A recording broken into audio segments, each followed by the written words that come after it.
Friday, August 19th. This is the Just Baseball Show. The three horsemen.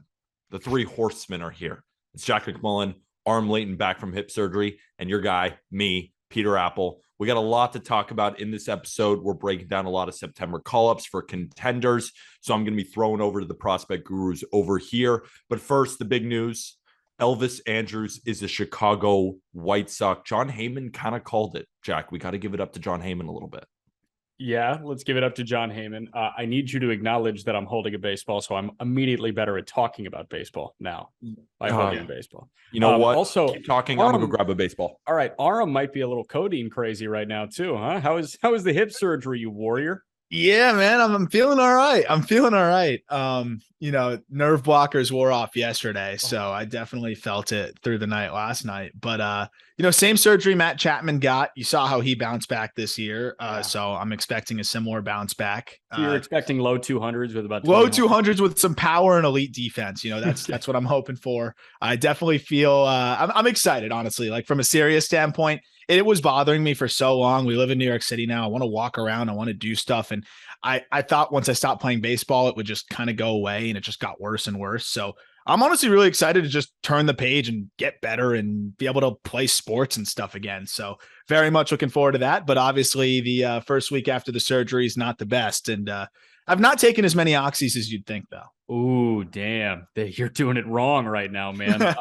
Peter, I do want to mention something. Notice Aram just said he lives in New York and he wants to walk around and get outside. I think that's the last thing I would want to do if I lived in New York City. That's the only thing to do in New York City. What are you talking about? I mean, that's into the Dwayne Reed. You know what? That's kind of the most Dwayne Reeds we can buy a Snickers bar from in an hour. Underrated part about New York City for a second. Everyone says it's so expensive, and of course it is because it is for coffee. Okay, no car payments, no gas, no car insurance. You take a little bit off the top there, but then you pay for $7 coffee. So yes, is New York City expensive? Yes, but are there other things that make New York a little bit better? Yes. You're gonna see it. We'll get your firsthand experience. I know you've been here before, Jack, but you get a little refresher. I can't wait to walk on the High Line because that's the only thing that doesn't feel like Manhattan. And that was our analysis of Elvis Andrus signing with the Chicago White Sox.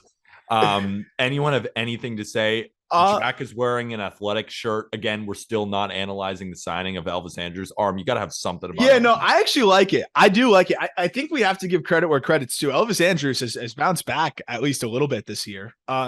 He's a positive player, 1.6 out for. He's still stealing some bags. He's hitting for some power. And I'm interested to see how he looks away from Oakland as well. I really think it's underrated how much Oakland is just a horrible place to hit. 87 WRC plus in Oakland, 105 WRC plus away from Oakland this season.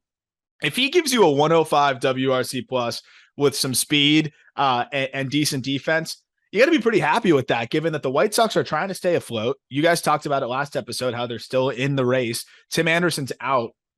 This is probably a better option. I love Lenyn Sosa. We're going to talk about prospects who can help teams down the line here in the rest of this episode.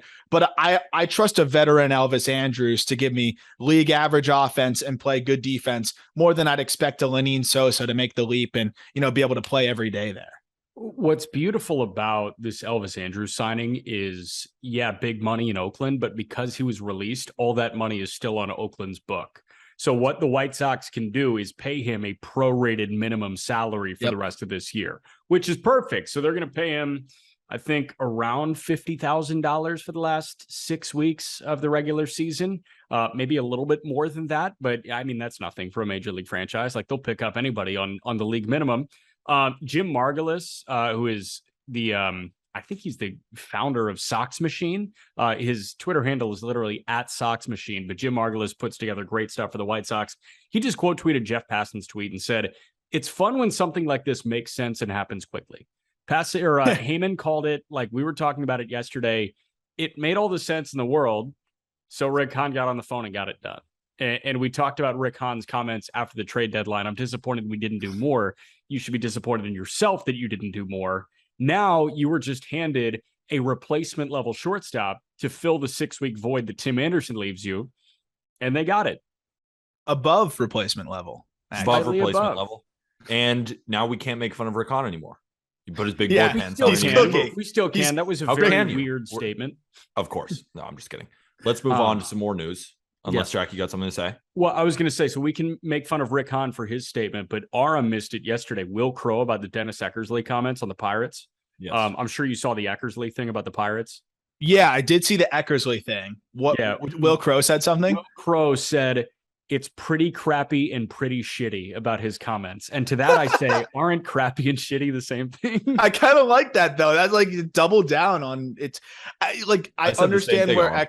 where I think Eckersley's it's coming great. from, but like, come on, man. Like, what does that achieve by saying something like that? Like, what do you gain? No, he's out the door after this year.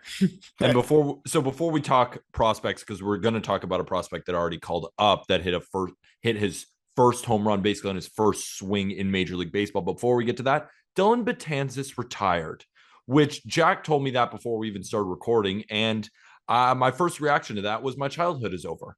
I mean, Dellin Betances, I mean, not really, because Dellin Betances pitched from 2011 to 2021.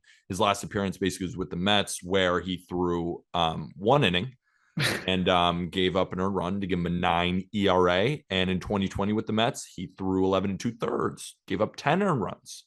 But surprisingly enough, Dellin Betances put together a pretty solid career. Finished with a 2.53 ERA, 2.40 FIP, and at his peak, especially in 2015, he finished 14th in Cy Young voting. He was a 4-time All-Star, 1.50 ERA in that year in 2015 with the New York Yankees.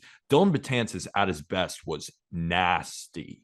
And it's just sad to see him go, even at a young age. I mean, at 33 years old. Well, I think the reason why you feel why you feel like that. Yeah, rest R.I.P. in peace, Dellin Betances.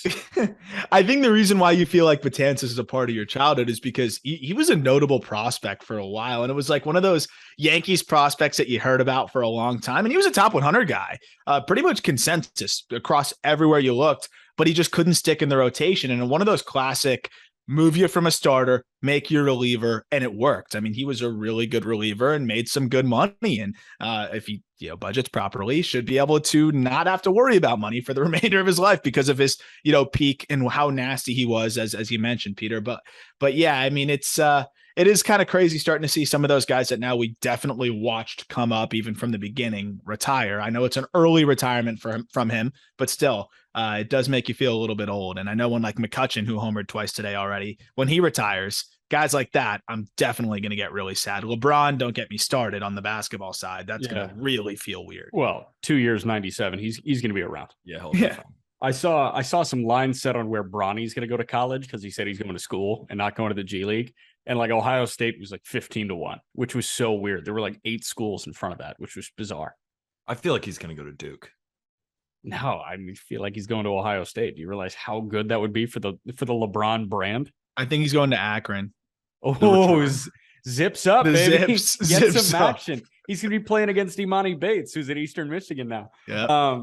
No, but I mean, yeah, like Dellin Betances, he was the heir apparent to the heir apparent to Mariano Rivera, right? Because it was Mo Rivera, and then he was supposed to hand the reins off to David Robertson, who was good for like 2 years. But then it was like, wait till we get Dellin Betances going. And then Betances was good for like 2 years, and then he went somewhere else. If Dellin Betances was your childhood, you had a pretty crappy childhood. In the words of Will Crow, you had a pretty crappy and pretty shitty childhood. You know, 633 Ks in 394 innings is That's pretty nasty, though. That's great. And you could say that because ever since the last Yankees championship besides 2009 was in 2000, and like that was really like my childhood. When you talk about young Yankee fans, we've talked about this before. Like really, the only championship was in 2009. So when young Yankee fans refer to the 27 championships, it's like you weren't alive for like 26 of them. Mm-hmm. But let's move on from the riveting news of Elvis Andrus and Dellin Betances into some really awesome news and a prospect that Arm and Jack have been really high on. And Brett Baty hit a first home run with his first swing with the New York Mets, call up to play third base. And frankly, I was a little bit surprised, Arm, because I know Mark Vientos, I think, was a little bit farther in his development, but the Mets decided that Brett Baty was really the guy, and Brett Baty is the better prospect. But I guess I was just a little bit surprised because Vientos has been the name that you thought that they were going to call up a lot sooner. But you're higher on Brett Baty. Like, give us a lowdown on who this kid is. Yeah, so I think Vientos would have been the guy that we would have saw first had Brett Baty not gone on this nuclear stretch over the last 30 something games. But if you shrink it down to 25, because I really wanted the batting average to be over 400 over his last 25 games entering that big league debut, he was hitting over 400 with a 1200 OPS and 8 homers between double and triple A. So something clicked for him where now he's hitting the ball harder. He's hitting the ball in the air more. He's using the whole field. He doesn't chase nearly as much. And I think the Mets looked at it and they said, hey, Vientos is, what he is. He's a guy that's going to strike out 28 to 30% of the time. He's going to hit a ton of home runs, but he's defensively limited. Whereas Baty's absolutely locked in, is a better defensive third baseman. And I think they wanted to kind of strike while the iron's hot. I love it. Now his 9th home run in 26 games. This dude is locked in, and I don't want to see him go back down. I really don't. I think he can survive and stay up there. It's a question more on the Mets side. What do they do with Guillorme when he comes back? But how long is Guillorme going to be out? There's a lot of questions to answer there, but I would rather see those ABs go to Baty than Escobar because Escobar clearly just has not been right this year. And I think from what we've seen from Baty, he can legitimately contribute to this Mets team down the stretch here. Yeah. They just claimed Yolmer Sanchez off waivers. I hope to God he does not take at bats away from Brett Baty. Hope to God. What I will say is, like, Baty was a hot hand. And I think the Mets can look at who they're playing right now in Atlanta and say they've ridden a hot hand better than anybody. I mean, Strider was in low A last year. Like, he was a hot hand coming into the year. He's going to win National League Rookie of the Year, I think. The guy that's going to be the runner-up, Michael Harris, was amazing in Double A. They said, we're not wasting any more time with you. You're up. You can help us win right now. Vaughn Grissom started this year in low A or high A? High A. High A, but he was in high A and double, and then he makes the jump to the bigs, and he is immediate, like, plug and play, let's go. If they felt like Baty was hot enough to make that jump to the big league level, see big league pitching, and continue to hit nukes and continue this hot stretch. If you're hot, you're hot. And if it's not dependent on level, get him up. Have him help you in a playoff push. And that's exactly what I think Baty can do for the next 6 weeks. And I hope that it's not Yolmer Sanchez displacing Brett Baty. And before we move on to a lot of these contenders, because I'm going to go through each contender and kind of show you where they're lacking, at least by the stats. And then we're going to talk about some prospects that could potentially be called up to help them for the September push and hopefully push them into October. But before we get into a lot of those type of prospects, like I'm just curious why Vientos hasn't been called up. Is Vientos been struggling in the minor leagues? Like, this is why I'm playing point guard in this episode, because these are the prospect guys, them to know how these guys are playing currently right now. Why wasn't Vientos called up, Aram? Like, is it more an indictment on Vientos, or is it more Brett Baty is just so insanely hot right now that it has to be Baty? I think it's more the latter, because, and also the defense, I think, is a big thing. That's the biggest restriction right now with Vientos is he does not move well, and he's probably a liability at third, more likely a DH/first baseman long term. And I think they obviously were putting Baty right in the fold there at third base, and he actually had a little bobble. Grisham beat it out, and it ended up resulting in some more runs down the line. But Baty's obviously way further ahead defensively. I think that was the big thing. And then they also probably feel as though Baty's bat just translates better. There's less swing and miss. I think there's just a higher floor, better approach overall. But Vientos has been really good as of late. So I do want to give credit where credit's due. The guy's hitting 301 over his last 39 games, 9 homers, continues to get better with the strikeout rate. I still think he's a part of their future or a very valuable trade chip, because I do think there's a lot of teams that could use a Mark Vientos. But yeah, I think they're riding the hot hand with Baty, and also the fact that the defensive ability is further along there. You feel better about calling him up. I can simplify it even more. You ready? What handedness is Brett Baty? Left. Yeah. What handedness is Mark Vientos? Right. What kind of pitchers do the Mets want Eduardo Escobar seeing when he's off the shelf? Yeah, they want him seeing the lefties. They want him seeing lefties. Mark Vientos this year against right-handed pitching has a 750 OPS. Against left-handed pitching has an 1142 OPS. Oof. So Vientos is a lefty masher. They don't need a lefty masher, though, because they just paid Eduardo Escobar. So Vientos will be up next year, let's face it.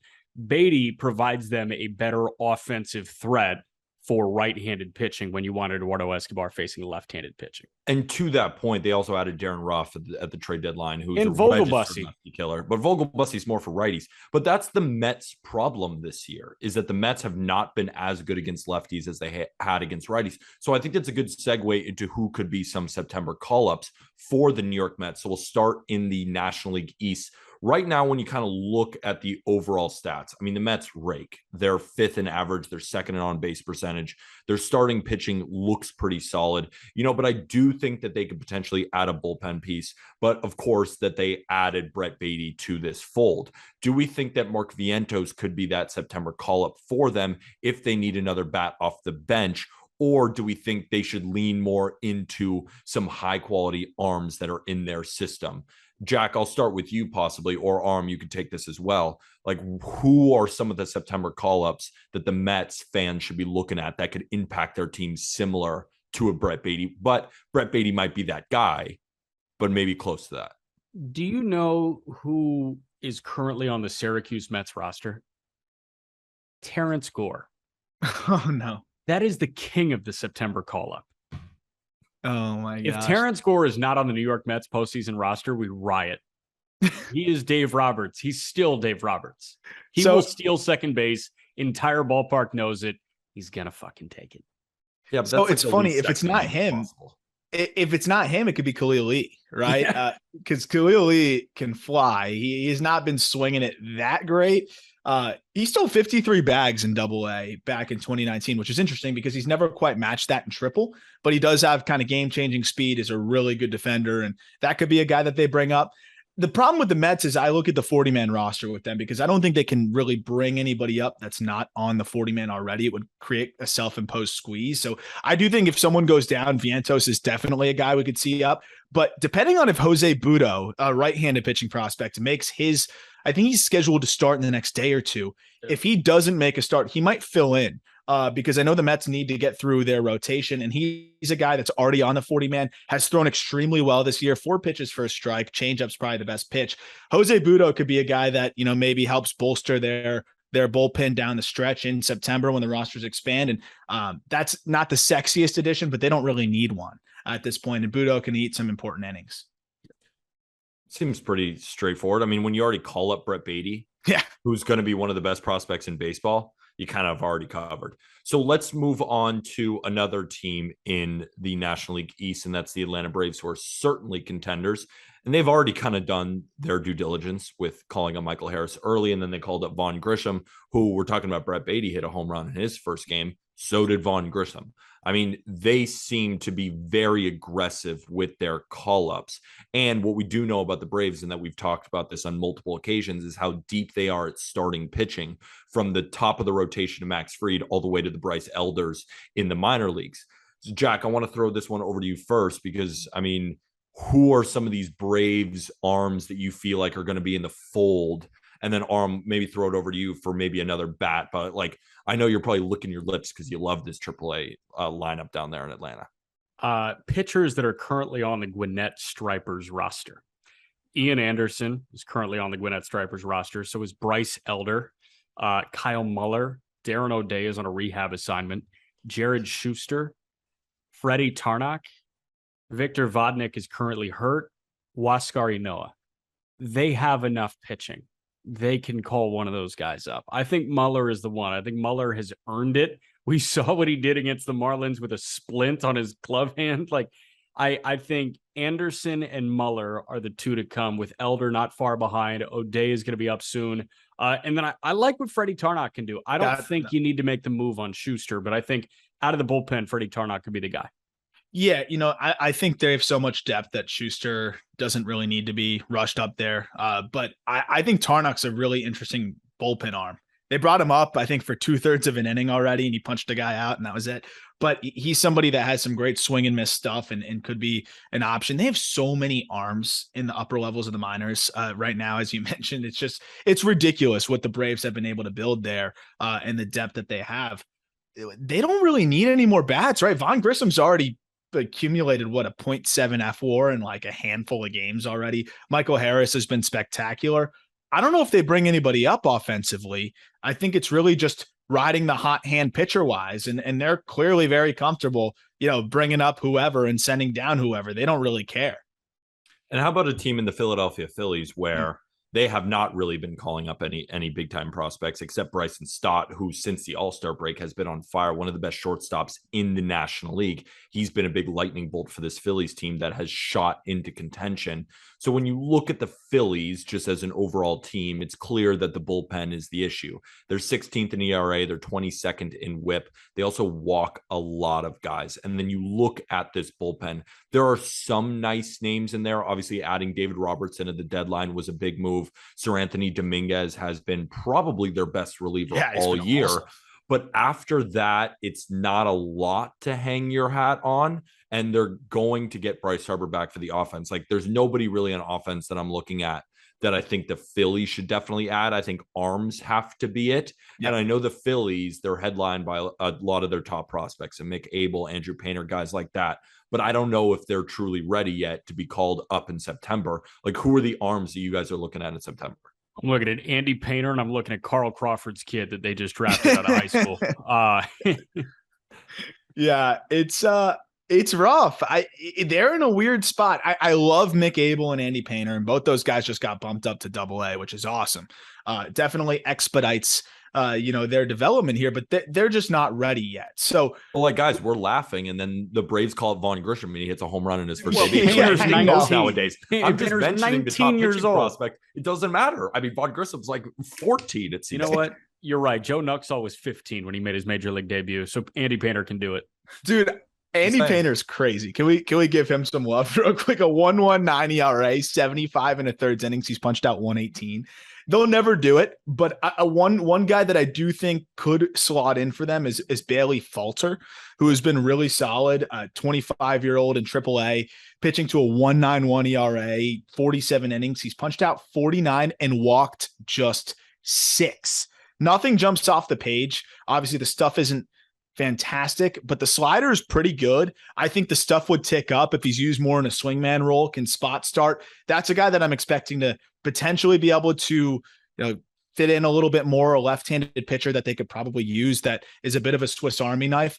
They don't have anything that's going to put them over the top, but little additions like that I think can really help. And Bailey Falter seems to be one of the best options. Yeah, I think Philly can look at the September call-ups as roster expansion more so than like getting a top prospect up there to make an impact, right? Because that in essence is what September call-ups are. Like, if you have a couple of guys that have made the Philadelphia to Allentown, Pennsylvania, I don't even know if there's a flight. I bet they just like drive. But there are teams where like Chicago to Charlotte, like there is a guy who could have the Chicago to Charlotte flight named after him. Or like O'Hare to Des Moines, that type of thing, Indy to Pittsburgh. That's kind of what we're looking at here. I think a guy, honestly, like Mark Appel. Yeah, why is Mark Appel not up there? Appel could find himself on a postseason roster this year, just because like you get to add 2 guys. It's wild. Appel was good. He went 10 innings. Gave up like 2 runs in his 10 innings. I know there wasn't a ton of swing and miss, but I would love to see more Appel at the big league level. You get outs. Watch Cal Quantrill every 5th day, right? That's what I'm talking about. If we're talking just to fill in the holes just a little bit, one guy that you haven't named, and honestly, I'm just looking at some of these prospect lists, and there's a 23-year-old in Double-A right now, Griff McGarry. Yeah. Is he someone? I mean, he's a 23-year-old with a 70 grade fastball. Looks like he has pretty good stuff. Is he someone that could help the Phillies bullpen? If they're going to make one aggressive assignment, it would be probably Griff McGarry, right? Because they're not going to do it with Abel. They're not going to do it with Painter. So God forbid someone goes down. If they were going to force somebody up and it's not going to be Bailey Falter, that's the only guy. But I think they really like him at this point. Like, McGarry has really turned himself into what is one of the more exciting, I think, emergent pitching prospects this year. And I don't know if they want to stifle that development. Didn't Eric Miller rep them at the Futures game? Eric Miller. Eric Miller did. He's in triple. I mean, he could be a guy. He's a lefty. He is a lefty. He does throw with his left arm. Oh, Hoppy also repped him at the Futures game. So yes, now raking in the Angels org, by the way. He's a trash panda. Also, there was a video of Ohapi, his pop time down to second base. Oh, I saw that. 1-7 or something. He's been a freak defensively. Like, it was just the bat. I saw him in short season ball, and I was like, this dude is an athlete at catcher in 2019. But Ohapi, I'm glad that he's hitting now, because that's a very, very good athlete. Very intriguing prospect there. Let's move on to the St. Louis Cardinals, because, you know, all we've heard is how good this Cardinals system is. I mean, they were in the Juan Soto sweepstakes for a reason, because they could deal a guy like Dylan Carlson possibly in their outfield, but then they had some of the top prospects overall in baseball. But like, is a guy like Liberatore going to help them moving forward? Jack's already shaking his head. Arm's already shaking his head. Who maybe besides Matthew Liberatore, because that's the big name, but who's someone who could give the Cardinals a little bit of a boost? On the hill, two guys in the bullpen, both lefties, I want to say. Yeah. Jojo Romero, who came back for Edmundo Sosa, and Zach Thompson, previous top 20 pick. First round pick, who was working his way through the minor leagues as a starter, was really sputtering, got up to the Cardinals this year as a bullpen piece, came back down. Apparently this fucker hit 101 with his heater. Zach Thompson could be a lefty throwing 101 a la Genesis Cabrera, and you got Jojo Romero, who is electric at the back end of that Memphis bullpen. I think two arms that you got to look at if you're not looking at starting pitching, and I don't think Libby, honestly, I don't think you throw Libby out there in a major league game right now and have much confidence. No. He's getting hit a lot in Memphis. Jojo Romero, Zach Thompson. Those are the two guys on the hill. What about, I mean, you just had a recent interview with a guy like Alec Burleson, who's now in AAA on the call up. Like, definitely go check out that interview on Arm's podcast, The Call Up. Alec Burleson, from everything you show me, he rakes. After listening to the interview, he's got a perfect mindset to hit baseballs. Yeah. Do you think he can make an impact with the Cardinals? Yes, I really want to see him up there, because I think he's built for it. I really do. And they've been super aggressive with him, right? I mean, you talk about the mindset and where he is mentally.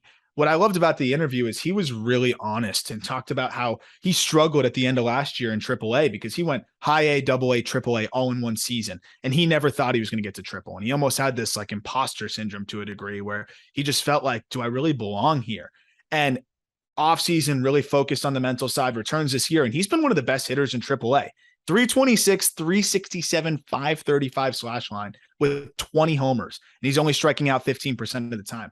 The question is, where does he fit in? Who does he take ABs from? The Cardinals seem to love Lars Nootbaar. I know he's had some big moments here and there, but I think Burleson can give. He's kind of fire. I know. I just think Burleson can give you so much bat to ball wise, power wise. He's not the best defender in the world, and I think that's probably some of the concern there. But 23 years old, already just hit at every single stop. If they need him, you know, if Nootbaar goes down, if someone gets hurt, I think Burleson is the number one guy they bring up, and he's pretty much shown already to be as close to big league ready as anybody can be. And I think he is ready. It's more of just when he fits in for the Cardinals. In terms of the International League leaderboard, Alec Burleson is currently the leader in terms of the batting title. He's hitting 326. Jonathan Aranda, 323. We might get to Aranda in a moment. Get to him. But Burleson, 20 bombs. That's tied for third. He's tied for second in RBIs. He's one back Kyle Stowers. Burleson is what? He's third in slugging. He's fourth in OPS. Extra base hits. He is tied for seventh. He's first in total bases. He has been the best hitter in the International League. And if there is an IL MVP, Burleson's going to win it. Another guy, don't forget about him. Juan Yepez is on a rehab assignment right now. Oh, yeah.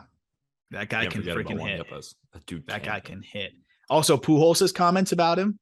Like, Pujols was saying, like, oh, yeah, this guy, like, this guy's going to be a problem. Dude, and okay. When Albert Pujols says that, yeah, you know it, but how about what Pujols just did? A grand slam today. He's 10 Again? off of 700.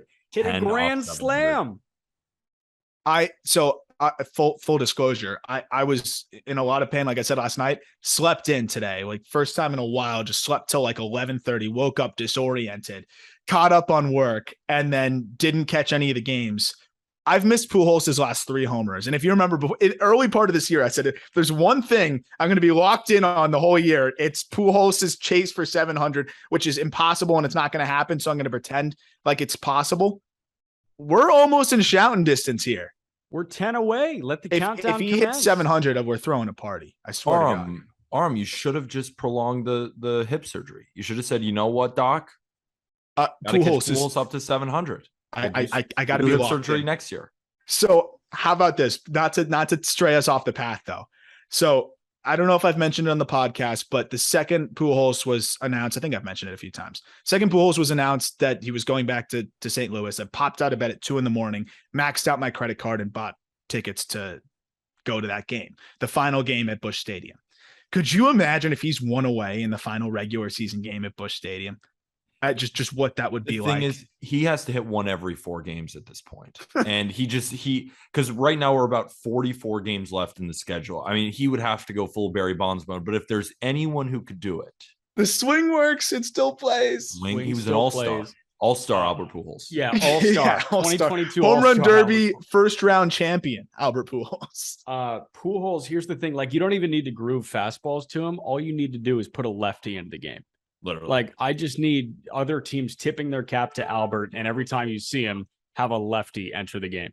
I really want to see the Rays face the Cardinals at the end of the year, and like he hits 700 off Shane McClanahan, like 99 feeling away from him. Just put it into the right field fence. All right, let's move on to the Milwaukee Brewers, because the Brewers are built on pitching, but they did give away Josh Hader at the deadline, and now the bullpen has been pretty bad. I mean, Matt Bush. Crazy how that works. Yeah, it's funny. Matt Bush has been fine. Taylor Rogers has not been. And then you got guys like Brad Boxberger, Homie Milner, Brett Suter, and, a couple other guys in here. It's just not very strong outside of Devin Williams. The rotation is pretty set. You got Burns, you got Ashby, you got Peralta, you got Woodruff, we got Lauer. So they don't really need a starter, but they really could use some bullpen depth. And they could also use a hitter that can hit a lefty. This team going into today has around a 754 OPS as a team against right-handed pitching, 655 OPS against lefties. That's been their kryptonite this entire season. Who could help the Brewers hit a lefty, and who could help the Brewers late in games close it down? I'll jump on the lefty thing real quick, because it's funny. We were talking about on the call up how Sal Frelick has quietly had just one of the most insane campaigns this year. He was a first round pick last year, but he's a left-handed hitter, bat to ball guy. I love Frelick, and he could add a dynamic to them that, is really exciting, but that doesn't really satisfy the specific need. And also, they need a little bit more thump. You look at Asturi Ruiz, and I mean, he's already on the 40-man. That's got to be the guy that you're pushing the chips forward on. And I feel like if you're trading Josh Hader, which, they obviously did, and they did get a good prospect return, but I believe the thought was that Ruiz can help them at some point this year. He has not been great at the big league level, but has continued to hit when he's back and forth. He's been fine back in AAA for the Brewers there. He adds speed as well, but crushes lefties, and I think has that dynamic where he can play all 3 outfield spots. Asturi Ruiz has to be the guy that you are bringing up down the stretch here, and you got to live or die by him. Even if he's a bench piece down the road or a platoon piece, the speed that he brings, of course, has 60 stolen bases across all the levels this year. Like, that's a guy you need to have in the fold here. He will create runs on his own, and he can hit lefties. Ruiz could really help them. Jack, they have any airbenders in the minor leagues? They do not have airbenders, but they have some guys that are on their way. I think Ruiz is the right choice there. And again, we go back to riding a hot hand. And I know that Ruiz has cooled off a little bit when he's been up in the bigs, but I mean, this was a pop-up guy this season. I mean, out of nowhere, Ruiz has put together this season. That's why he had such trade capital in that Hader deal. I think Ruiz is the guy there. 2 bullpen pieces I want to shout out. I think people forget that Trevor Rosenthal was acquired, which Aram and I touched on. It was like super weird that they didn't just sign him as a free agent, but Rosenthal is gearing up for a major league, season debut, I want to say, because he never pitched with San Francisco, right? No, they signed him and traded him before he even did anything. Yeah, so or like a good prospect, Tristan Peters, like 130 WRC plus, like high A. Yeah, we can't give the Brewers a good deadline grade after they do that. That docks them down, even if they were at a C. I mean, you get a D. Like, that's what happens. Possibly. And Antoine Kelly, I think that's a guy that could have brought up. He was a futures game guy that probably, if you moved him into the bullpen, you could have gave him an opportunity up there. But who do you like as a guy that can fit in, Jack? Guy that we saw in Biloxi, Lucas Erceg. I saw him again in Nashville. Erceg was a position player that was dealing with, I watched a really good feature on Erceg, actually. He was a position player that,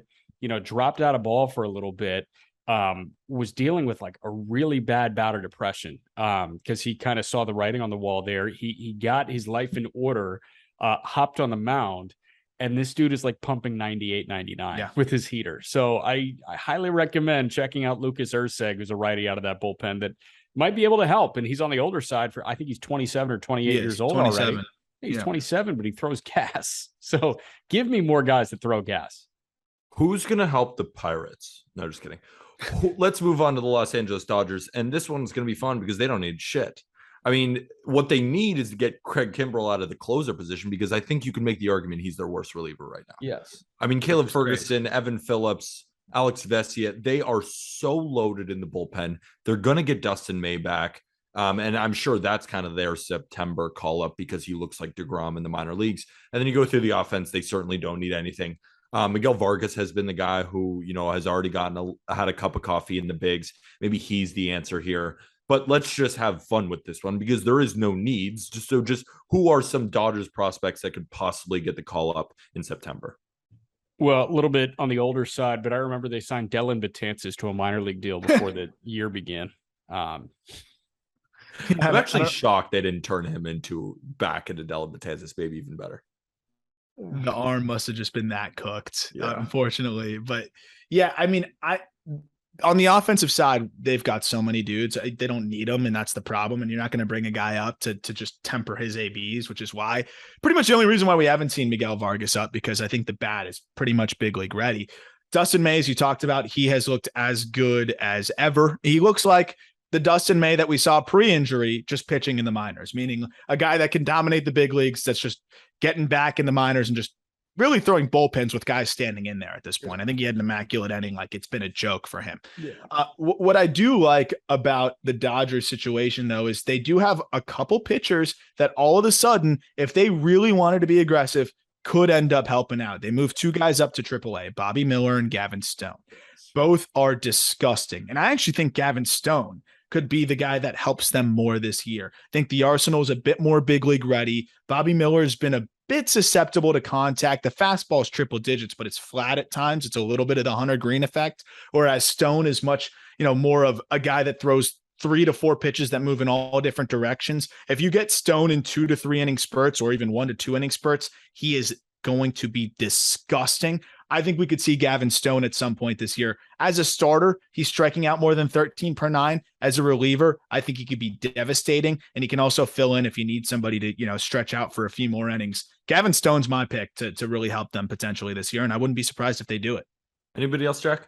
I mean, offensively, they are so ridiculously fun. Like, you could make the argument that Edwin Rios, Miguel Vargas, Ryan Noda, James Outman could all come up and immediately contribute to this lineup, and they're just not going to get the opportunity to do it. Outman already did when he came up. Outman already did 5 seconds, and then they sent him back down because they were like, "You're not elite." Ryan Noda is the 875 OPS guy that nobody talks about. It's so weird. It's so weird. Ryan Noda has to be the most ignored guy who rakes of all time. Another guy, AA for the Dodgers, Ryan Ward, another one. So ignored, like 900 OPS all the time. 27 pumps this year as a 24-year-old in AA. No, Ryan Ward. Yeah, I mean, it's just ridiculous. They spawn. And then I sent you Ronan Kopp earlier. He's like a 19-year-old in low A that is like 100 with a nasty bender, and he's got like a sub-1 ERA. So Baseball America just ranked the Dodgers as the number 2 farm system in baseball. They're going to win 108 games this year with the number 2 farm system. Do you guys agree with that ranking there at number 2? I mean, we haven't done full farm system rankings yet, but just off the top of your head, how many more farm systems can you name that are better than the Los Angeles Dodgers? there's a clear-cut 3 at the top, and I think you can order them in whichever way you see fit. Yes. Baltimore, the Dodgers, Cleveland. That's how Baseball America did it. Me personally, without any input from Aram, I think I would go Cleveland, the Dodgers, Baltimore. Yeah. Something along those. I would have to legitimately, like, it's so ridiculous what Cleveland and the Dodgers have right now. The Guardians and the Dodgers, I almost would have to go like tick for tat, like just go list every single player down and be like, okay, how many do the Dodgers have of like 50 future value and above, and how many do the Guardians have? Because the Guardians are pretty insane as well in so many different ways. And then also, the Reds are creeping up. Yeah. The Reds, they got a little bit more work to do depth-wise to be up there with the other guys. But yeah, I think those top 3, I agree. They're kind of in a tier of their own. And I legitimately would have to write it all out and stack it up because it's that ridiculous. It's like comparing 2 billionaires and like trying to decide who has more money by just eyeballing the room. Well, and don't forget about the Angels with Sonny DeChara and Ben Joyce. I love Sonny DeChara. I do too. And Zach Neto. And Hoppy. The team that's trying to catch the Los Angeles Dodgers, and they probably won't, but they're definitely going to be contenders, is the San Diego Padres, who traded away their entire farm system to get Juan Soto, and deservedly so, because Juan Soto could be technically a prospect still at age of 23 years old. When you look at the San Diego Padres, the offense is pretty set. Now, Josh Bell, you basically has turned into Eric Hosmer since coming over to the San Diego Padres, but we all expect him to get better, and nobody's looking for any sort of offense to be called up. I mean, you can make the argument now at shortstop. Do you replace a guy like Ha-Seong Kim? I don't think they need to. No. So basically the offense is a wash. And when the rotation looks like Darvish, Snell, Musgrove, Manaea, and Clevenger, what are you going to do there? But you look at the bullpen, the same bullpen that is 10th in ERA, so not too shabby. And then they added Josh Hader, but there still is some guys in there that I don't love. And I feel that they could add someone. Is there anybody in the pitching ranks in the Padres system that they didn't trade away, that AJ Preller didn't use as a chess piece, that could eventually help them in September? Aram, what do you think? So they tried a guy that I talked about before the year as a low-key addition. He was in the Adam Frazier "we fucked up" version of the trade. Ray Kerr, who I thought could be a dynamite left-handed pitching prospect for them as a reliever. He came up and in, I think, 5 innings just was not great. But I'm very interested. I don't know if this is a cop-out because I think he could come back and be good for them now that he's been in the minors, has started to get things going again, and I think could be a really awesome piece for them. He's a lefty, 27 years old, that can reach triple digits with the fastball, with a wipeout breaking ball as well. It's just really like so many different guys with the kind of stuff that he has. The command, 24 walks in 30 innings in AAA didn't help. 44 Ks though. Kerr has been much more under control over his last few outings, and that's a guy that I think could really be a piece for them in the bullpen. If he's just half decent with the command, that's a nasty left-handed reliever that could really help you. Anybody else, Jack? I would have said Michel Baez, 6'8" righty. Baez on August 10th allowed 8 earned runs and got 1 out. So his ERA is now at 5. Just horrible. But aside from that, like, Baez, opponents are hitting .216 against him so far this year, and he's punching out a bunch of dudes. Baez was a big name for them. It was Michel Baez, Adrian Morejon, and Andres Nunez. Obviously know that Nunez is very good at pitching. Morejon is a TJ guy, and I think Morejon is very, very good. And Baez is kind of the forgotten man. I don't think Michel Baez can do anything of note there. Pomerantz is on a rehab assignment. That's about it. Can be dirty.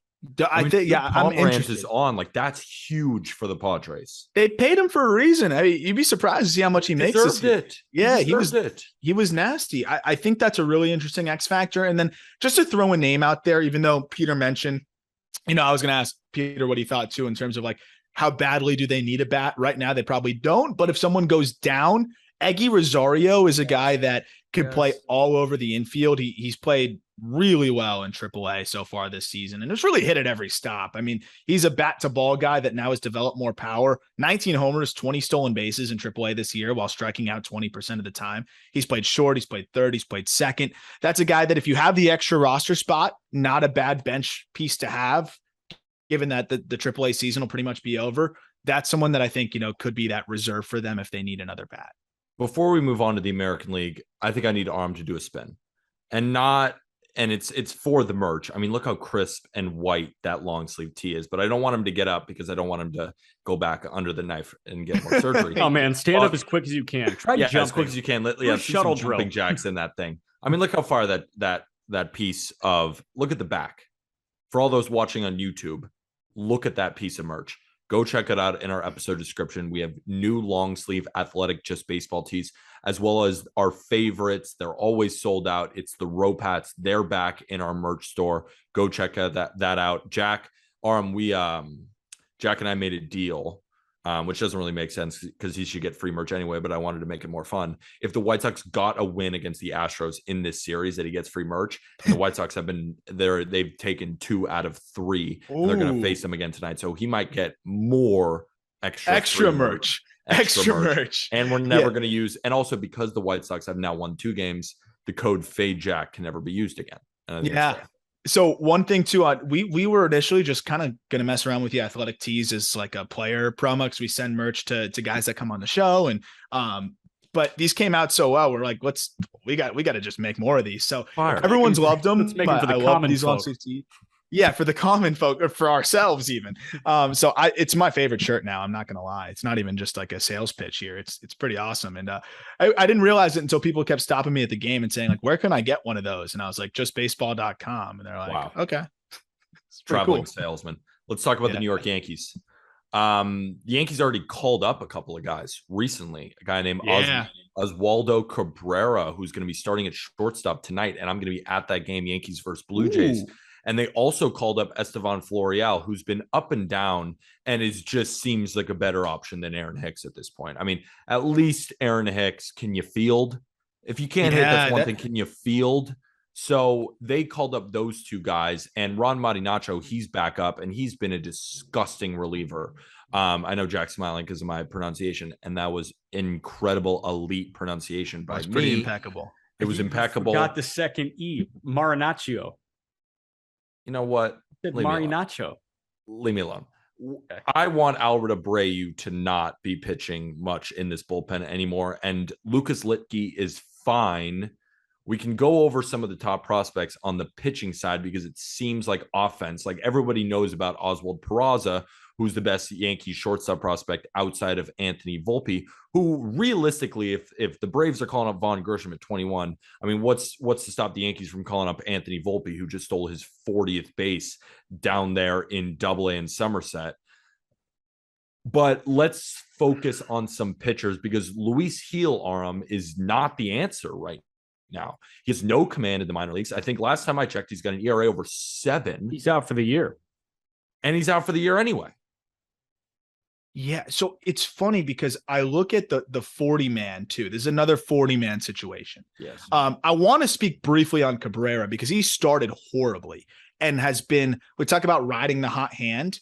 I like that the Yankees are doing this here because you could force up, some of the other guys. They've had a lot of pressure from fans to bring up Peraza. I know that Aaron Boone has had to answer questions on that on several occasions. But here's the thing. Peraza's not on the 40-man roster, so you're self-imposing a roster crunch there. But Peraza is on the 40-man roster, but Cabrera is also on it.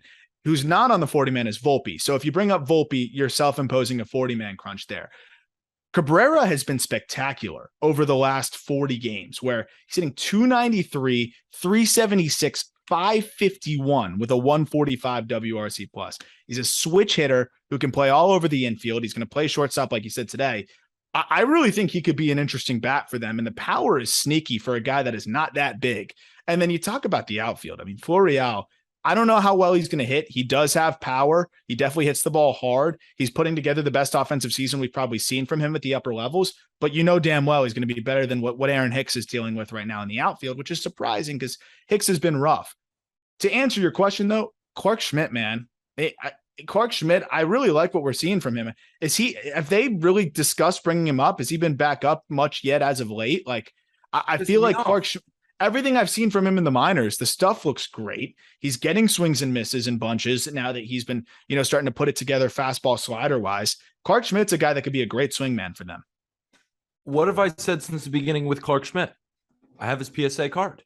I'm trying to become a billionaire. Call his ass up. He's dominating in the minor leagues. You keep putting Domingo Germán out there, which just pisses me off. I don't even care if he does well. I mean, Clark Schmidt right now is a better option right now, I think, than Domingo Germán. And if you're not going to put him in the rotation, I understand, but at least give him some swingman type duties because he's better than some of the relievers that they have right now in their pen.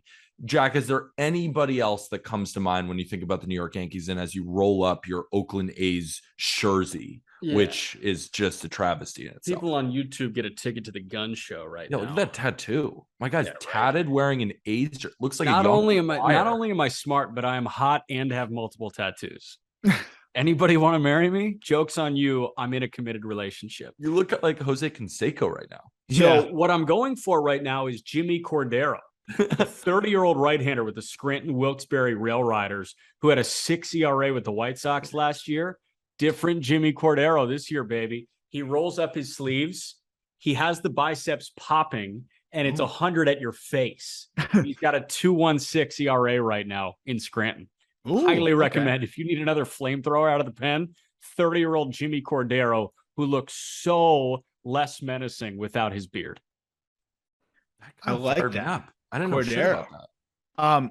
Last thing I want to say on Clark Schmidt, by the way, he went 6 hitless innings against Boston's AAA affiliate back on the 11th. The Woo 11 Ks. The Woo Sox, 11 Ks there. And the big difference has been slider usage. He's going to his nasty slider more, and the fastball is ticked up a little bit. Again, another decent start where he went 4 2/3, 7 Ks as well. 18 strikeouts over his last 2 outings, his last 10 2/3 innings.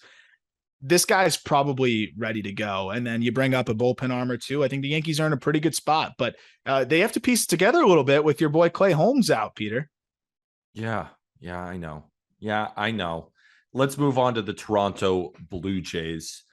Pitching is the problem because they're not going to add anything to this offense. I mean, from top down, especially when George Springer comes back, they are loaded on offense. And you look at their bench too, they're pretty set there. But we look at a rotation with Jose Barrios in it, who, for the lack of a better word, has been bad. Like, what else do you want me to say? It's not been good.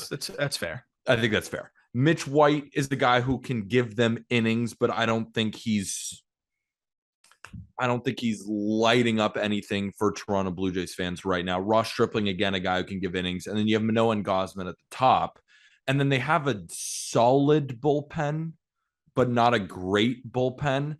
And I know Blue Jays fans probably all want to hear about the lefty in the minors that we saw at the Futures game, Ricky Tiedemann, who does look nasty in Double-A, but is he truly ready yet? And forgive me, what happened to Nate Pearson? Yeah. Those are all really important topics. And I think that's all why we're kind of here, like where we're at right now with the Blue Jays, right? The expectation was Jose Barrios would shove, like you paid him and traded for him to do. He's not. The expectation was Nate Pearson, consensus top 100 prospect over the last however many years, would be healthy this year and contribute. That is not happening. Tiedemann has been a wonderful development, but he's just still too far off. So they're in this weird in-between spot right now. And Jack, they don't have a ton of guys that I look at and I feel really good about being able to potentially help them. I mean, I look from top to bottom, and on the pitching side, I think Mitch White has been one of their best options, and that was a good trade for them. But they, like Peter said, they're leaning on him to do a lot right now. And I look through the minor leagues, there's nobody that really jumps at me. There's a few minor league arms. I would say Brandon Eisert might be the best. 60 Ks and 45 2/3, a 3.15 ERA in AAA. Like, there's just nobody with much, I would say, prospect pedigree up there that I think you can feel really good about. Maybe a Max Castillo. No, I mean, I think this is going to be the saddest September 1st for any of the contenders. I don't think there's much going on in Buffalo right now on the pitching side. Offensively, like, there are some pieces there, but like you mentioned, Peter, like, they don't need offense. 34-year-old Casey Lawrence might make sense for them. Like Casey Lawrence has been good in triple. That's really sad. So I have no idea what they're going to do. So Max Castillo is 6'2", 280 pounds. Hell yes. We love a beefcake. So in on that. He has already thrown a bunch in the big leagues already this year, but he was disgusting in triple. That's a guy that obviously they're leaning on quite a bit to help out. But yeah, I mean, for them, it's going to kind of be trial and error. I think they're just going to audition a bunch of different guys down the stretch here and hope someone sticks. Castillo is stuck. Who else can stick? We'll see. I'm just trying to figure out where the hell Julian Merriweather is. He's on a rehab assignment. He'll be there. Because he is so nasty when he pitches, and he pitches like once a year and he throws 104 and then he goes right back down with an injury or goes down the minor leagues. And I'm like, I feel like he could be sick when he's up. Yeah, but rehab assignment. It's funny, man. I had a flashback of like when you said Julian Merriweather, of like one of our first episodes ever recording with Peter, and Peter just being like, I talked to Peter before we recorded. We both watched like the random Blue Jays game where Merriweather just slapped his on the table. Ryan. Yeah, and Peter was like, he looked like Nolan Ryan. I was like, honestly, like kind of did. He was a freak. But yeah, he hasn't stayed healthy. Just those guys have not stayed healthy for them. Okay, so you just said he slapped his what on the table. Peter and I have had this conversation not once but twice this week. Peter, instead of using the word dick to say it, he said penis on this podcast. Oh, that does not ring well at all. I'd rather throwing baseballs down the penis. Yeah, like he said down the penis instead of down the dick. That is so unfortunate to hear, right? But to that, this is now Jack brings it up. This is Jack bringing it up the third time. Like I used it one time, sue me. Jack then brings it up the next day and he's like just coercing me to say it. And now day 3, I feel like Jack low-key wants to hear me say it. Like there is no way that he's that upset about it. Yeah. But then brings it up and he's like, Peter, say the thing. Say the thing. I love talking about genitalia. That's one of my favorite things to do, actually. No, I mean, listen, man, like I just thought it was so weird when you said it. Like that word just kind of stuck in the back of my brain. I was laying in bed last night. I woke up in a cold sweat. I'm like, did Peter actually say the word penis on the podcast that we slave over every day? He ruined it all. Our credibility in the gutter because you said penis. First of all, you have now said it more times than me. Second of all, this is day 3 of a 5-day-a-week podcast where Jack McMullen has brought it up. Let's move on to the Tampa Bay Rays. The Tampa Bay Rays need hitting, guys. Yeah. I mean, Harold Ramirez just returned from injury, which is huge for them because he hits 330 for some fucking reason. And but I mean, Jose Siri just can't hit water if he fell off a boat. The outfield is fine. You added David Peralta, which is a really nice addition at the deadline. Randy Rosarena still rakes. But I mean, G-Man Choi has fallen off a cliff lately. You know, at catcher, Mike Zunino is out, and Francisco Mejia has not taken that next step as a hitter. They have Christian Bethancourt as well, but they really just need an offensive upgrade, and I'm sure they could use it at kind of anywhere they can get it. The rotation, they just got Luis Patino back. You add him to Shane McClanahan, Drew Rasmussen, Ryan Yarbrough, Jeffrey Springs, Corey Kluber. We could go on. And then the bullpen is obviously elite. Their bullpen ERA is 8th in baseball. But I honestly think you could argue that it's 1 because of how good it is. But they're going to get Wander Franco back. They're going to get Manny Margot back. So that will help the offense. But who else in the minor leagues? And also Nick Anderson is coming back, who's looking great on his rehab assignment too. So reinforcements are coming. Maybe with the Tampa Bay Rays, it's not really in the system. It's due to the injuries. But we all know that the Rays could pull up anybody they want. Jack, who do you think is going to help them? I'm going to toss to Arm right away. Jonathan Aranda. Yeah, this is a guy I've been on for a while. You know, I've loved Aranda for another one of those guys that just bat to ball was always there. Now the power's there, and lack of defensive home was kind of what held him back. But again, I was going to kind of throw it to you before we dove into this because the Rays, Peter, that is because the Rays have so many upper level minor league guys that I think could help. You know, we saw Josh Lowe get a chance. Obviously he struggled, but they've got Curtis Mead. We've seen Brujan get chances, but has struggled. I think Curtis Mead could really help them, but you look at what they're missing. And I think Choi has been, you know, pretty frustrating. Like you said, Peter, Aranda can fill right in for that. Yes. Aranda's a left-handed bat who offers, I think, just as much production power wise and much better bat to ball. And I think he could be just as good of a defender. Aranda's hit at every single stop. I think if you pulled up, whoever's listening to the podcast right now, pull up Jonathan Aranda's stats and you'll be like, why the hell have I not heard about this guy more? He has hit over 300 over the last couple of years and like comfortably over 300. He doesn't strike out. He walks a ton and he's hit 16 home runs in AAA this year. Anytime I talk to anybody in the upper minors and I say, who's one hitter that deserves more attention? Any player I ask, they go, Jonathan Aranda. Our pitchers always complain about not being able to get him out. I've heard that at least 5 times from different minor leaguers from different orgs. Everyone talks about Aranda, yet he's not on any top prospect lists and we barely hear about him. This guy's going to come up and it's going to be another one of those, where'd this Rays guy come from? I'm telling you, I think he can help them now and I hope they do it. So last year between high A and double in 100 games, Aranda slashed 330, 418, 543. This year in 95 games in triple, he slashed 323, 396, 526. Aranda's ready to go. He's ready to go. 2 other guys I want to shout out. If you want a mobile pop with a bunch of punch outs, might I point you in the direction of Tristan Gray, who's got, I think, 28 pumps, but he's hitting 220 with like 120 Ks in 90 games or something. Mike Zunino. Yeah, pretty much. And then Mead. I love Mead. I think Mead could help. I think Mead could help for whatever reason. He's only 21, which is crazy. So they might take their time a little bit with him. But I really hope they call up Aranda. And then they also have, I hope I say it right. I see Rays fans talk about him a lot, and he's been really good as of late. Miles Mastrobuoni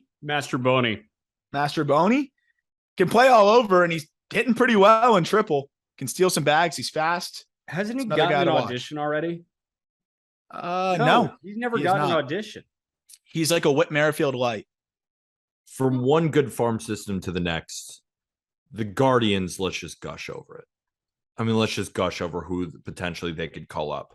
But when you look at this Guardians team, they're pretty solid all the way around. You make your jokes about Kyle Quantrill when in reality he's the best in baseball and he ain't leaving anytime soon. How did you do yesterday? I missed that. I was not feeling well. You know what? He didn't have it. Sometimes you don't have it. Did the Guardians win the game by 4? Yes. Was it because of him? Yeah, probably. Let's talk about Aaron Savali, because Aaron Savali has looked better of late, striking out a lot of guys, but I don't know true. You know what? Never mind. Aaron Savali's fine. There really is no real weaknesses on the Guardians team. Like a guy like Oscar Gonzalez has been hitting 4th for them, and he's a young prospect too that they called up who just hits the living piss out of the ball. Even when he gets out, it's line outs to center field. This guy is going to be a good hitter in baseball. It seems like for a long time if he continues to hit the ball with that much authority. But who are just some Guardians prospects that team should be ready for? I don't think they should pull the trigger on Valera, who just got the bump to triple. I don't think they should do it. Will Brennan is a guy that we will continue to tell you about, dude. I mean, what Will Brennan has done this year across double and triple is hit 314 with an 850 OPS. Brennan is outfield depth. He's just another guy that doesn't strike out. If you're looking for a guy on the older side, I mean, Ernie Clement's always an option to come back up. Mitchell Tolman should be another guy that is an option to come back up. He started amazing. He cooled off drastically, but he's starting to tick up again, hitting 260 with like a 780 OPS. But I think the way that they should attack it is just like put another starting pitcher in the stable, whether it be Xavier Curry or Peyton Battenfield. If I had to pluck 2, I think it's Curry and Brennan right now. Yeah, I'm a big fan of Curry's, and I think Curry can give you some pretty good starts. And we saw some flashes of it already, that he's got 4 pitches he's comfortable with. And I think he's just your perfect Guardians pitcher. But I would like to see them potentially give Nolan Jones just some more run. I know they gave him a little bit of a cameo up there. I want to see him just get more ABs. Will Benson's another guy. Like, they have so many dudes that, again, you could kind of go back to riding the hot hand here. But I would like to see some of those innings go to guys on the pitching side that I think have a bit more upside than maybe some of the guys that they've been rolling out there from time to time. I don't know how, I won't pretend I know how Zach Plesac's been doing as of late. I don't know if either of you guys have checked in on Zach Plesac. Not great, right? I mean, I'd rather see bad, but not great. I feel like Curry at his peak, could give you some more upside, some more swing and miss, some more, I think game altering performances. Logan Allen has struggled a bit in triple, so I don't know if he's necessarily completely ready. I think Curry would be my guy to bring up there. And then on the offensive side, I would like to see Nolan Jones get some more run. I know he's already gotten a little bit of a taste. And then, catching wise, Bo Naylor. He's striking out a little bit in AAA, but the zone whiff isn't that bad. He doesn't chase a crazy amount, and he's going to run into baseballs. And I think with what you're getting or not getting offensively from Hedges and what you're going to get defensively from Hedges, you can feel a little bit better about being a bit early with the promotion of Bo Naylor. I think he can really help them at the catching spot. What about Big Jowenski? Young Kensey? Young Kensey. Young Kensey? Young Kensey. Young Kensey Noel? No, he's not good in AA right now. Yeah, but he looks sick. What are his numbers in AA, Aram? You getting them? 188, 266, 428, but he has 9 pumps. In 28 pumps on the season. Yeah, he was the best hitter in high A. He was David Ortiz in high A. Yeah. It was like this guy is Yordan Alvarez / David Ortiz. And I think we learned from Colby that Yordan is better than David Ortiz already. But yeah, Young Kensey was that guy in high A, and then he goes to double and he is blown up. So yeah, give my guy some time. I don't think Young Kensey's the guy right now. The Minnesota Twins need pitching, people. Still? Minnesota Twins need pitching. Their offense is loaded. Jose Miranda looks like the best hitter on their team. Quite honestly, he's hitting 4th in the lineup, and it seems like he hits a home run every other day. That's a guy Aram and Jack have been very high on, and he has hit the ground running with them. But you look at this rotation, I would like Dylan Bundy to get less innings than he's currently getting. Tyler Mahle has been good since going over to the Minnesota Twins, but he was just pulled only through 2 1/3 innings against the Royals. So we got to check up on that situation. Sonny Gray, of course, is good. Joe Ryan is good. And we'll see with Chris Archer, whatever you want to get from him. Adding Jorge Lopez at the deadline was great. Yohan Duran shoves. Michael Fulmer's a stud. But Emilio Pagan gives up a home run every single day. They could use some people in that rotation, and possibly who could be giving the Minnesota Twins some spot starts down the stretch. Bro, you see AAA there. You see that affiliate a little bit, right? Yeah, bro, give me 30-year-old Aaron Sanchez. I want Aaron Sanchez throwing for the Minnesota Twins. Dude. I gotta know, so do you guys remember Jared and Savannah? That was like a YouTube couple that they would put out all the videos and everything. No, we're not. They were huge when we were in middle school. Savannah Montano? Yes. And Jared, her boyfriend. Yeah. So you remember that. So that was too busy, surfing waves, talking to chicks. Was it on YouTube like you guys? No, you were too busy talking to chicks in real life. I was just watching them on YouTube thinking, damn, if only I had something like that. But so that was the second best romance that I grew up with in middle school. The best romance that I grew up with in middle school was Aaron Sanchez and Marcus Stroman as the boys with the Toronto Blue Jays. Yes. I got to know what happened with that falling out. I also got to know what happened after Aaron Sanchez put together that Cy Young caliber season. Wait, so they're not boys anymore? I don't think they're boys anymore. Color me shocked. I heard Marcus Stroman's a really likable dude. So I wonder whose fault that was. Twins pitching prospects. No, 30-year-old Aaron Sanchez, get him up there. Just went 5 scoreless his last time out. That was a couple days ago.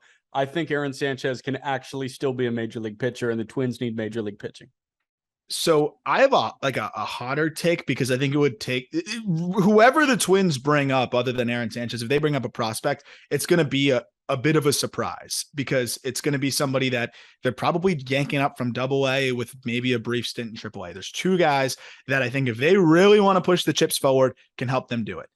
One is Louis Varland. Louis Varland's a local guy. He's nasty. And I really like what we've seen from him in the early going. I believe he was just promoted to triple or just promoted to double. Let me pull it out. Just promoted to triple and went 5 shutout innings already. Varland's probably my favorite to get brought up there. He's got a fastball. He also mixes in slider, changeup, and that he'll manipulate that slider to a cutter. Varland's been really, really good. And I think he's been one of the kind of emergent guys at 24 years old. A guy that could be more of a swingman and be even more insane is Matt Canarino, but he's disgusting and impossible to pick up out of his hand. So that's a guy that, because of the unique arm slot, because of how weird he is, they could bring him up. But I think Varland is the most likely option. If he gives us 2 or 3 more good starts in AAA, maybe less, maybe just 2, I think we could see Varland get a jump or get a boost up to the big leagues.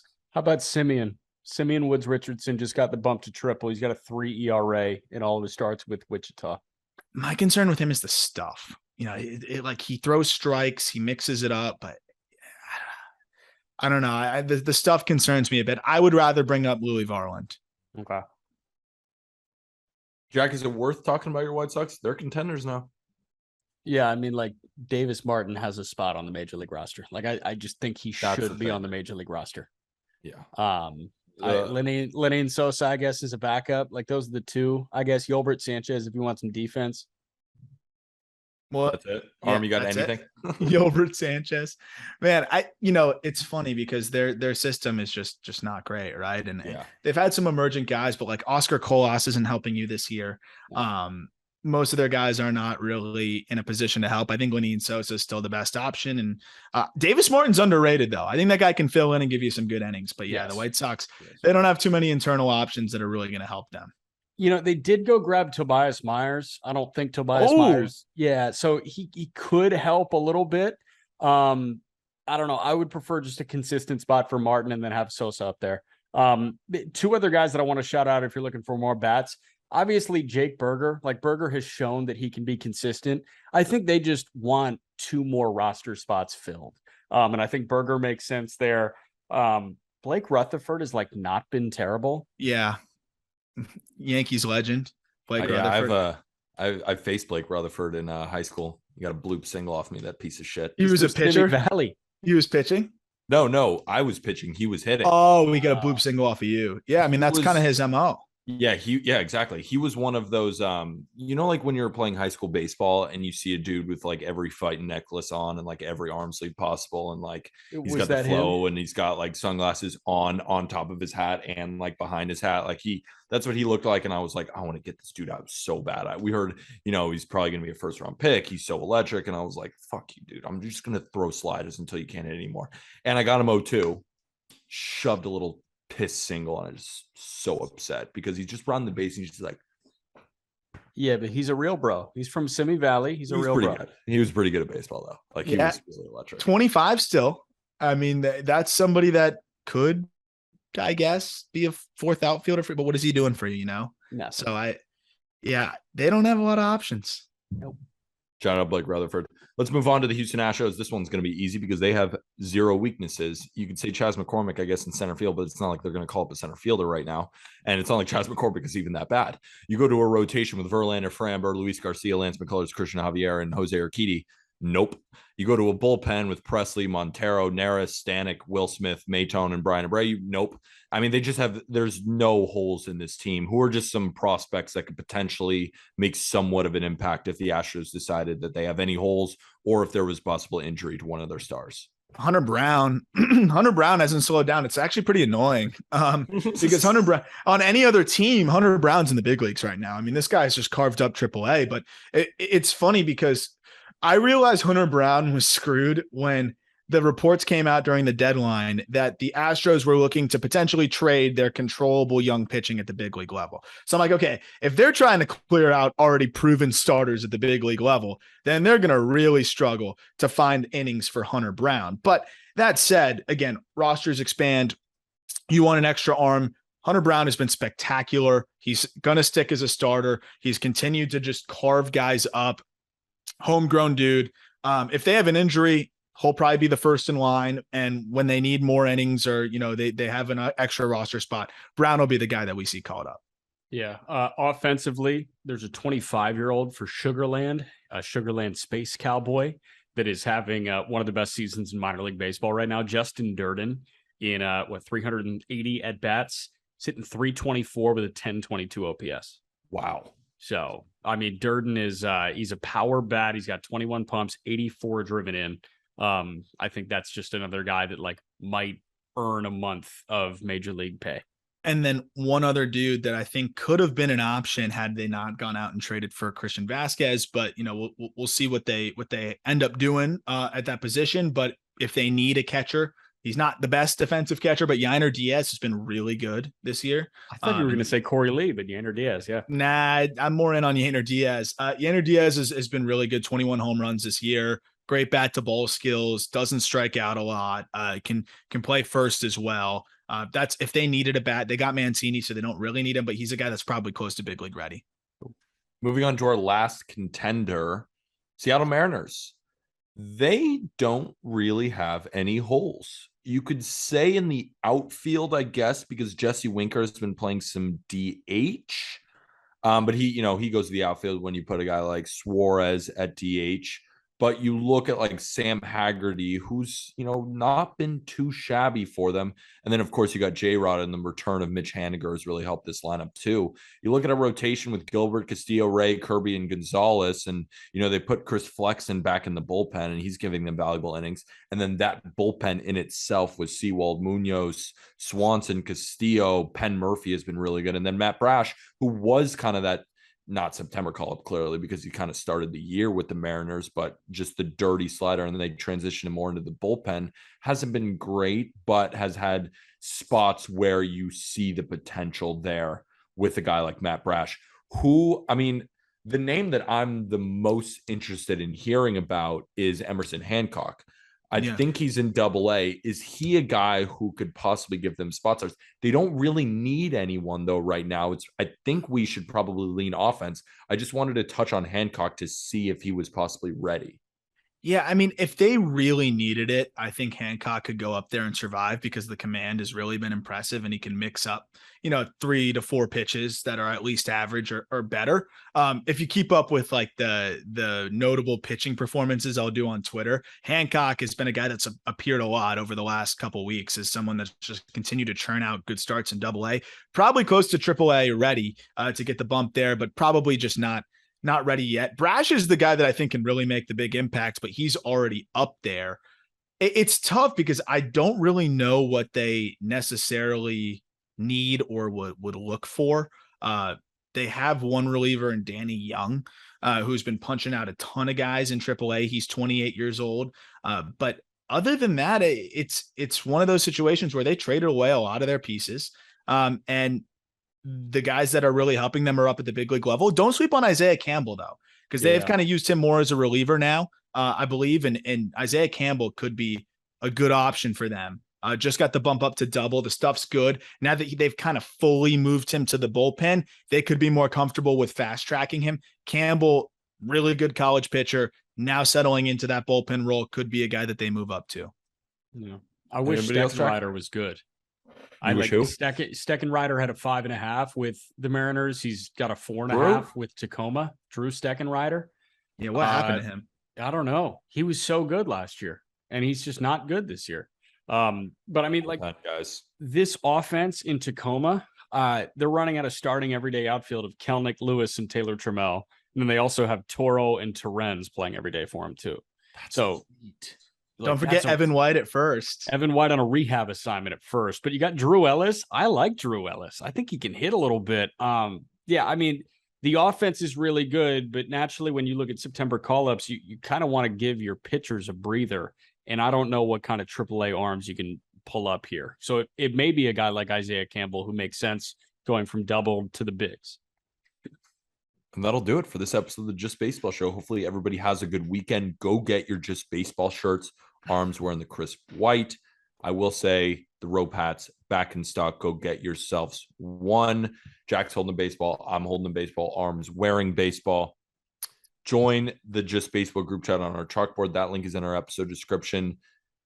Prize picks, if you want to play along with us. I host a daily prize picks Twitter space every single day. The times switch up a little bit, so go follow me at PeterApple23. Arm and Jack's Twitters are in the episode description if you want to keep up on more prospect stuff. We just did a big episode on it, but Arm and Jack are covering that on the call-up as well.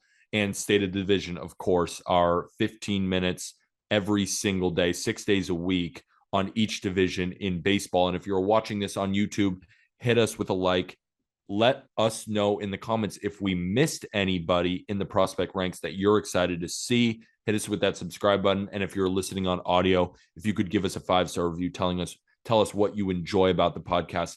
Best way to support us, give us a rate and review on our podcast. Go get yourself some Just Baseball merch. Anything else before we say goodbye? We forgot Justice Sheffield, who has a 6.89 ERA and triple for the Seattle Mariners. Another Yankees legend. And with that, thank you, everybody.